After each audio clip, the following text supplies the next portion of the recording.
2020 నుంచి ట్యాప్ అయిందని తెలియడంతో షాక్కు గురయ్యారు. ట్యాప్ అయిన కాల్స్ ఆడియోలను దర్యాప్తు అధికారులు చూపించడంతో ఆయన బిత్తరపోయారు. 2023 నవంబర్లో పీసీసీ అధ్యక్షుడిగా ఉన్న రేవంత్ రెడ్డితో పాటు కొండల్ రెడ్డి, చామల కిరణ్ కుమార్ రెడ్డిలతో మస్తాన్ మాట్లాడిన ఫోన్ కాల్స్ ట్యాప్ అయ్యాయి. అనుమానం వచ్చిన మస్తాన్ తన ఫోన్ ట్యాప్ అవుతుందని భావించారు. అయితే సిటీ విచారణలో 2020 నుంచే తనపై నిఘా పెట్టారంటున్న ఆరా మస్తాన్తో మా ప్రతినిధి అక్రమ్ ఫేస్ టు ఫేస్. సంచలనం సృష్టిస్తున్న ఫోన్ ట్యాపింగ్ కేసులో విచారణలు ముమ్మరంగా కొనసాగుతున్నాయి. దానిలో భాగంగానే ప్రముఖ పొలిటికల్ స్ట్రాటజిస్ట్ అయినటువంటి ఆరా మస్తాన్ గారిని ఈరోజు సిట్ విచారించింది. ప్రస్తుతం మనతోటి ఆరా మస్తాన్ గారు ఉన్నారు. ఆ విచారణకి సంబంధించిన మరిన్ని వివరాలు వారి ద్వారా తెలుసుకుందాం. సార్, ప్రధానంగా మీరు ఒక పొలిటికల్ స్ట్రాటజిస్ట్, మిమ్మల్ని సిట్ విచారించడానికి గల ముఖ్య కారణాలు ఏంటి సార్? సెఫాలజిస్టా కాదా అనే దానికంటే కూడా సిట్ గుర్తించినటువంటి నంబర్లు సుమారుగా 2 తెలుగు రాష్ట్రాలకు సంబంధించి సుమారుగా 260 నంబర్ల వరకు సిట్ గుర్తించింది. ఇది ట్యాప్ అయినట్టుగా, గత ప్రభుత్వ హయాంలో ట్యాప్ అయినట్టుగా గుర్తించింది. ఇప్పటికే సుమారుగా ఒక 60-70 మంది వరకు పిలిచినట్టున్నారు, పిలిచి చేశారు. అందులో భాగంగా నాకు చెందినటువంటి 2 నంబర్లు కూడా ఉండటంతో నన్ను విచారణకు పిలవడం జరిగింది. గత నెల రోజుల క్రితం అనుకుంటాను సమాచారం అందించారు. ఈ సమాచారం అందించినప్పుడు నేను కొంత పని ఒత్తిడిలో ఉండటం, అందుబాటులో లేకపోవడంతో తర్వాత వస్తానని చెప్పాను. సరే రమ్మని వారు నోటీస్ ఇవ్వడం జరిగింది. వారు నోటీస్ ఇచ్చినటువంటి తేదీ ప్రకారంగా ఈరోజు వెళ్ళి హాజరయ్యాను. ఉదయం ఒక 2 గంటల సేపు, సాయంత్రం 1 గంట సేపు సిట్ అధికారులు వాస్తవంగా మనల్ని విచారించడం అనే దానికంటే కూడా వారి దగ్గర ఉన్నటువంటి ఆధారాలను వారు మనకు చూపించారు. సరే, మన ఫోన్లు ఎప్పటి నుండి ట్యాప్ అయినవి, మనం ఎవరెవరితో మాట్లాడినటువంటి వాయిస్ రికార్డ్స్, అంటే గతంలో ఉన్నటువంటి అధికారులు సేవ్ చేసి పెట్టారు. ఈ విషయాలన్నీ కూడా మనతో షేర్ చేసుకోవడం జరిగింది. సార్, ఇప్పుడు విచారణలు మిమ్మల్ని ప్రధానంగా అడిగిన ప్రశ్నలు ఏంటి సార్ సిట్ అధికారులు? అంటే ప్రశ్నలు అడిగేదానికి ఇదేమీ నేను ముద్దాయిగా వెళ్ళలేదు కదా, నేను సాక్షిగానే వెళ్ళాను, లేదంటే బాధితుడు అనుకోవచ్చు. ఎందుకంటే నా ఫోను ట్యాప్ చేయబడింది కాబట్టి నేను బాధితుడిని అనుకోవచ్చు.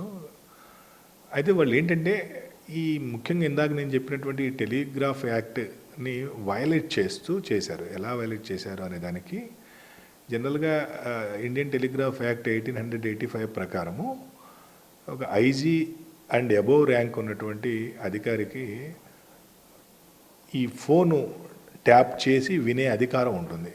అయితే ఫోన్ ట్యాప్ చేయడం అంటే ఎవరైతే మన సర్వీస్ ప్రొవైడర్స్ ఉంటారో, BSNL, Airtel, Vodafone, idea, Jio లాంటి వాళ్ళు ఉంటారో వాళ్ళు లేఖ రాస్తారు. లేఖ రాసి ఫలానా వ్యక్తికి సంబంధించిన సమాచారం కావాలని. అయితే ఖచ్చితంగా ఆ వ్యక్తి అంటే యాంటీ సోషల్ ఎలిమెంట్ అయి ఉండాలి. అతను ఉగ్రవాది కానీ, లేదంటే మావోయిస్టు కానీ, ఇటువంటి సంఘ వ్యతిరేక కార్యకలాపాలకు పాల్పడే వ్యక్తులై ఉండాలన్నమాట. సో అలా ఆ టెలిగ్రాఫ్ యాక్ట్ ప్రకారం రాష్ట్రంలో, అంటే మరీ ముఖ్యంగా మన దగ్గర తెలంగాణ ప్రాంతంలో గతంలో ఉగ్రవాదం ఉండేది, మావోయిజం కూడా ఉండేది. కాబట్టి ఉగ్రవాదానికి చూసేదానికోసం ఒక ఐజీ అధికారిని, అలాగే మావోయిజం చూసేదానికి ఒక ఐజీ స్థాయి అధికారులని జనరల్గా పెట్టేవారు అనమాట. వాళ్ళిద్దరికి మాత్రమే ఆ అధికారం ఉంటుంది. ఏం అధికారం అంటే వాళ్ళు 3 రోజుల వరకు సర్వీస్ ప్రొవైడర్కి లెటర్ రాసి 3 రోజుల వరకు మాత్రమే వారి యొక్క ఆడియో రికార్డింగ్స్, కాల్ రికార్డింగ్స్, మెసేజ్లు చదివేటువంటి అవకాశం ఉంటుంది. 3 రోజులు అంటే 72 గంటలకు మించి కనుక వారు చూడాల్సి వస్తే వారి హోమ్ సెక్రటరీ ద్వారా మళ్ళీ స్క్రూట్నీ కమిటీ ఉంటుందన్నమాట. ఆ స్క్రూట్నీ కమిటీలో ప్రభుత్వ ప్రధాన కార్యదర్శి అంటే chief secretary of the state government, అలాగే లా సెక్రటరీ, అలాగే ఇదే మన జిఏడి సెక్రటరీ, వీళ్ళందరూ అందులో కమిటీలో ఉంటారు. సో ఈ హోమ్ సెక్రటరీ పంపించినటువంటి నంబర్లు ఏవైతే ఉంటాయో ఆ నంబర్లని వాళ్ళు ఒకసారి వెరిఫై చేయాలి. ఈ నంబర్లు నిజంగా యాంటీ సోషల్ ఎలిమెంట్స్వా, మావోయిస్టులవా, లేదా టెర్రరిస్టులవా అనేది వెరిఫై చేసి వాళ్ళు ఓకే అన్న తర్వాతనే తిరిగి మళ్ళీ హోమ్ సెక్రటరీ గారు ఈ సర్వీస్ ప్రొవైడర్స్కి లెటర్ రాయడం జరుగుతుంది. లెటర్ రాసి మళ్ళీ 6 నెలల పాటు వాళ్ళ వాయిస్ కాల్స్ రికార్డ్స్ వినేదానికి, మెసేజ్లు చూసేదానికి అవకాశం ఉంటుంది ఒక 6 నెలల పాటు. సో 6 నెలల తర్వాత కావాలంటే మళ్ళీ ప్రొసీజర్ మళ్ళీ స్క్రూటినీ కమిటీకి వెళ్ళాల్సిందే.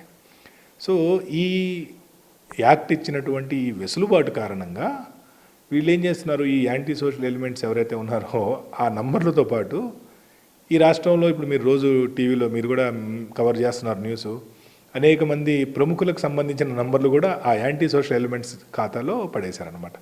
సో అలా నా నంబర్లు కూడా ఆ విధంగా ఆ ఖాతాలో ఆ లిస్ట్లో పెట్టేసి దాన్ని రికార్డింగ్కి పంపించినట్టున్నారు.